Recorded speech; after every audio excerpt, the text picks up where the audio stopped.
Bienvenidos al Rincón de Paracelso. Soy el Dr. Antonio Romero Silva y en esta ocasión traigo para ustedes la parte 7 de la nomenclatura inorgánica que tiene que ver con los oxoácidos. En pantalla pueden encontrar el tiempo donde vamos hacia la nomenclatura y debajo donde estará el resumen del presente video. Igualmente en la descripción pueden ver detalladamente cada tema del que platicaremos. Como introducción, recordemos que la materia es todo aquello que tiene masa y ocupa un lugar en el espacio. La materia está hecha de pequeños bloques de construcción que conocemos como átomos. Estos átomos, a su vez, están hechos de partículas aún más pequeñas que tienen carga, como son los electrones que tienen carga negativa y los protones que tienen carga positiva.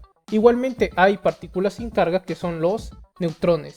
¿Cómo es que se acomodan estos electrones, protones y neutrones? De la siguiente manera. Si tenemos un volumen, un espacio donde está nuestro átomo, encontraríamos que para un átomo de helio habría dos protones en el centro con dos neutrones y además dos electrones que sienten atracción por estos protones de carga positiva y se están moviendo en un espacio determinado. Los electrones son partículas interesantes porque tienen la propiedad de ser tanto partícula como onda y además no podemos conocer su velocidad y su posición al mismo tiempo, por lo que siempre hablamos solo de una región, de una zona, de un espacio donde es probable encontrarlos. Por lo tanto, para visualizar un átomo lo vemos como una nube de electrones, que es esta región de probabilidad para encontrarlos, donde en el centro del átomo hay un núcleo de protones de cargas positivas y neutrones, partículas sin carga. Los átomos también son la unidad base de los distintos elementos. ¿Qué es un elemento? Es cuando tenemos átomos con el mismo número de protones. Si queremos saber el número de protones de un elemento en particular, podemos buscar su número atómico en la tabla periódica. Por ejemplo, si tengo varios átomos y tienen 79 protones en su núcleo, estaría hablando de átomos del elemento oro. Los elementos los representamos con símbolos, ya sea con una letra mayúscula o una letra mayúscula y minúscula, que en el caso del oro es una A mayúscula y una U minúscula. Es importante conocer el acomodo de los electrones en un átomo para entender cómo es que se forman los enlaces entre los distintos átomos. Entonces, si yo tuviera 10 protones, que sería el caso para un átomo de neón, vería que en una primera capa de energía para un átomo hay 2 electrones y luego hay 8 electrones en una siguiente capa, donde esta capa estaría llena, que estamos representando en color azul. Esta capa externa también la conocemos como capa de valencia y tiene su importancia porque los electrones de valencia en general son los que participan en los distintos enlaces químicos.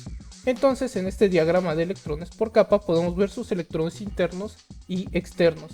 Para hacer más sencillo ese diagrama podemos usar estructuras de Lewis, donde para representar estos 10 protones y estos 2 electrones que están cercanos al núcleo, usamos el símbolo del elemento, que para el neón es Ne, y los 8 electrones de valencia de la capa externa los ponemos con 8 puntos alrededor del neón.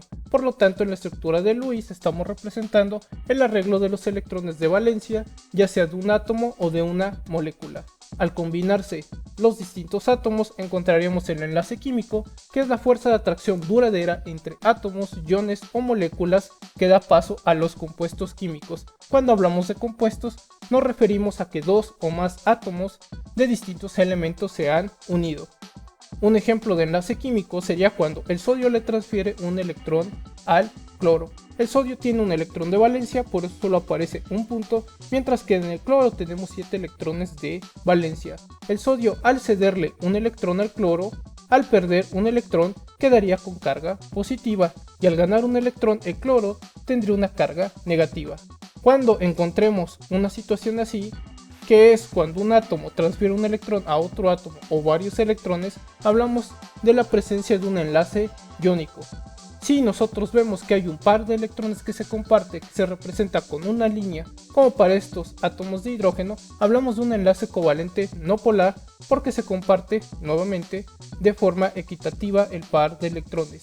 Mientras que para un enlace covalente polar, este par de electrones se comparte de forma desigual. La idea detrás del enlace covalente es que dos átomos comparten un par de electrones o varios pares de electrones. ¿Qué son los oxoácidos? Son la combinación de un hidrógeno, un no metal y el oxígeno. Entonces tenemos la combinación de hidrógeno, no metal y oxígeno.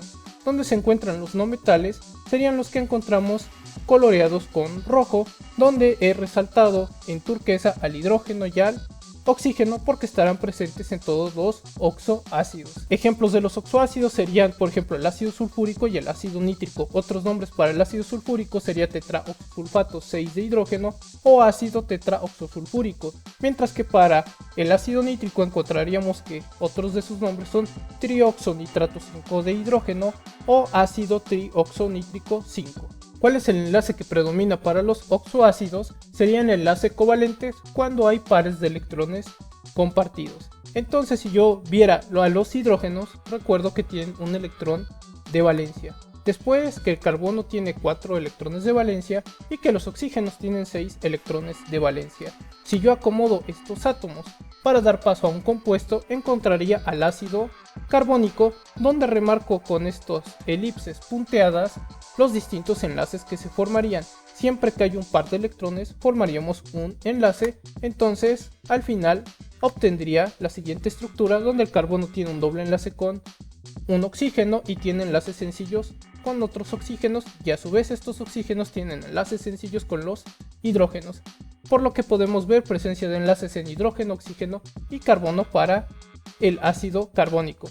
En el caso de el ácido sulfúrico tenemos hidrógeno, oxígeno y aquí el no metal es azufre.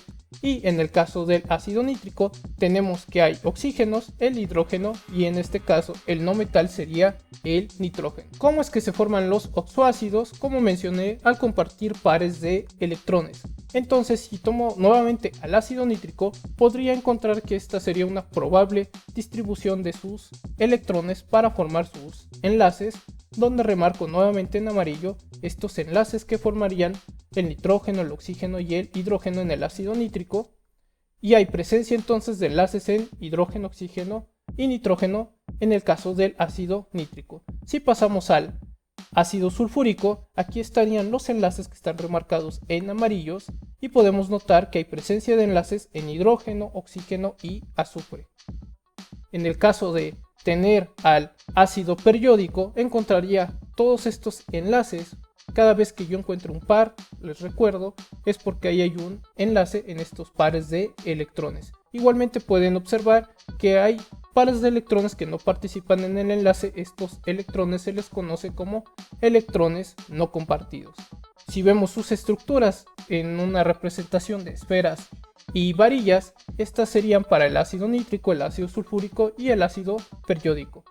La presencia de enlaces de hidrógeno, oxígeno y yodo lo podemos ver en el ácido periódico. Algo a destacar es que si nosotros tomáramos al hidrógeno con su carga positiva, si perdiera un electrón y tomáramos como una unidad al NO3, que viene siendo el anión nitrato, observaríamos lo siguiente, que al intercambiar las cargas del hidrógeno y del anión nitrato, veríamos que hay 1 a 1, entonces tenemos un nitrato por cada hidrógeno y eso es lo que veríamos en su fórmula química.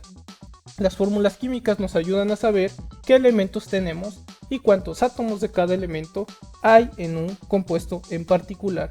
Si pasamos al ácido sulfúrico, encontraríamos que nuevamente hidrógeno tiene una carga de 1 y el sulfato, este SO4 es el anión sulfato, tiene una carga de 2 menos, y si las intercambiamos encontraríamos que habría 2 hidrógenos para un sulfato, y eso es lo que observamos en su fórmula, 2 hidrógenos para el sulfato. Aquí en los oxoácidos estamos viendo aniones poliatómicos, partículas con carga que se forman con varios átomos y van a tener una carga negativa, como fue el caso del sulfato SO4 o el caso del nitrato del NO3. Hemos visto hasta ahora la nomenclatura sistemática, la STOR y la tradicional, y lo aplicaremos para los distintos oxoácidos.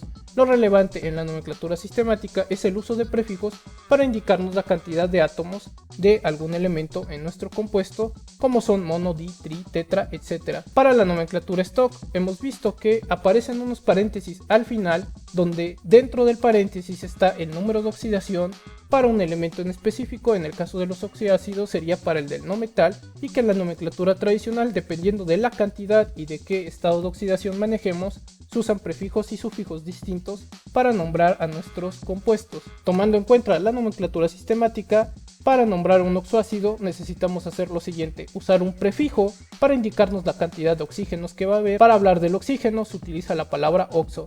Después necesitamos el nombre del no metal y le agregamos la terminación ato. Entre paréntesis ponemos el número de oxidación que esté manejando nuestro no metal y finalmente agregamos las palabras de hidrógeno. En el caso de la stock, iniciamos con la palabra ácido más un prefijo que nos va a indicar cuántos oxígenos hay, después la palabra oxo y la terminación ico, y finalmente entre paréntesis el número romano representa el estado de oxidación que tenga nuestro no metal, y en la tradicional se inicia con ácido y dependiendo cuántos estados de oxidación tenga nuestro no metal usaremos ciertos prefijos y sufijos. Al nombrar por ejemplo al H2CO3 hablamos del trioxocarbonato 4 de hidrógeno. Trioxo indica que hay 3 oxígenos, carbonato que está el carbono presente, este número 4 es porque el carbono está con un número de oxidación 4 para este compuesto y finalmente agregamos de hidrógeno para mencionar que está el hidrógeno en la fórmula. Si pasamos al H2SO3 hablamos del trioxosulfato 4 de hidrógeno. Trioxo, 3 oxígenos, sulfato se encuentra el azufre, de hidrógeno, el hidrógeno que podemos ver en nuestro oxoácido y este número 4 indica que el azufre está trabajando con un estado de oxidación más 4. Y para el tetraoxosulfato 6 de hidrógeno, este número 6 indica que el azufre está trabajando con número de oxidación 6, tetraoxo, que hay 4 oxígenos, esta parte del sulfato nos habla del azufre y finalmente de hidrógeno. Si nosotros vemos otra vez la fórmula H2CO3 en stock, diríamos ácido trioxo carbónico, aquí la terminación para el final de nuestro no metal sería ico. Y entonces para el H2CO3 tendríamos al ácido trioxocarbónico 4, después para el H2SO3 el ácido trioxosulfúrico 4, recordemos el 4 nos menciona el número de oxidación de nuestro no metal, y finalmente para el H2SO4 ácido tetraoxosulfúrico 6. En el caso de la tradicional, si por ejemplo tenemos el caso del carbono que nada más va a tener un número de oxidación para la formación de oxoácidos, tiene que terminar en ico, entonces tendríamos al ácido carbónico. Después para el H2SO3 y el H2SO4 el azufre solo está utilizando su número de oxidación más 4 y más 6, que correspondientemente sería el número de oxidación medio que maneja el azufre y el más 6 sería el número mayor que usa su número de oxidación el azufre. Por eso la terminación para H2SO3 es oso, el azufre utiliza más 6 sería ico, por eso tenemos al ácido sulfuroso y debajo al ácido sulfúrico.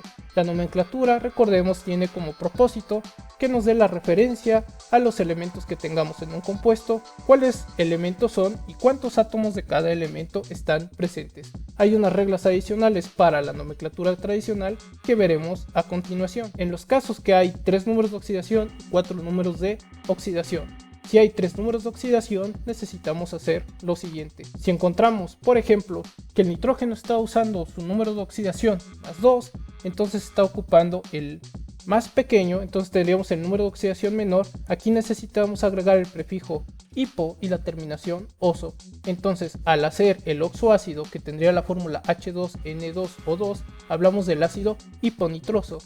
Si el nitrógeno está en un estado de oxidación más 3, entonces hablamos de su número de oxidación medio y tenemos que utilizar la terminación oso para obtener el nombre ácido nitroso. Y si tenemos el número de oxidación más alto del nitrógeno para nuestro oxoácido, que sería más 5, hablaríamos del ácido nítrico porque estaría la terminación ico. Al tener 4 números de oxidación podemos hablar del caso de el bromo para la formación de oxoácidos, donde si el bromo está trabajando con el estado de oxidación más 1, tendríamos el ácido hipobromoso, prefijo hipo, terminación oso. El siguiente número de oxidación del bromo sería el 3, entonces sería el número de oxidación medio menor, entonces estaríamos poniendo al final la terminación oso y así el nombre ácido bromoso. Si tenemos el número de oxidación medio mayor, hablaríamos de el ácido brómico porque aquí hay que utilizar la terminación ico, y si usamos el número de oxidación más alto para el bromo, tenemos que usar el prefijo per y la terminación ico y así obtenemos ácido perbrómico. ¿Qué características tienen los oxoácidos? Puntos de fusión y ebullición intermedios, entonces los encontraríamos como líquidos y como sólidos a algunos. Entonces, el ejemplo del ácido nítrico, veríamos que el punto de fusión, es decir, esta temperatura en que pasa de sólido a líquido, es de menos 42 grados centígrados. El punto de ebullición, esta temperatura cuando pasa de líquido a gas, sería de 83 grados centígrados. Para el ácido sulfúrico tendremos que su punto de fusión es de 10 grados centígrados y su punto de ebullición es de 330 grados centígrados.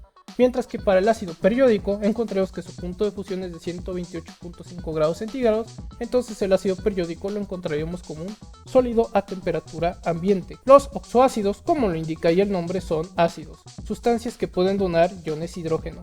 El ácido nítrico, si lo combinamos con agua, va a donar un ion hidrógeno al agua. Ahora el agua va a formar al ion oxidonio, que es este H3 o más, y se formaría el anión nitrato. Si nosotros ponemos ácido sulfúrico, encontraremos también que se forma el ion oxidonio, este H3 o más, y si nosotros ponemos el ácido periódico en agua, oxidonio, este H3 o más.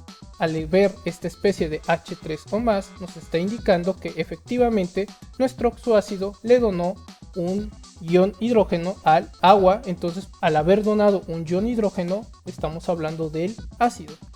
Los oxiácidos pueden ser sumamente corrosivos, tóxicos y oxidantes, por ello necesitamos extremar precauciones al manipularlos.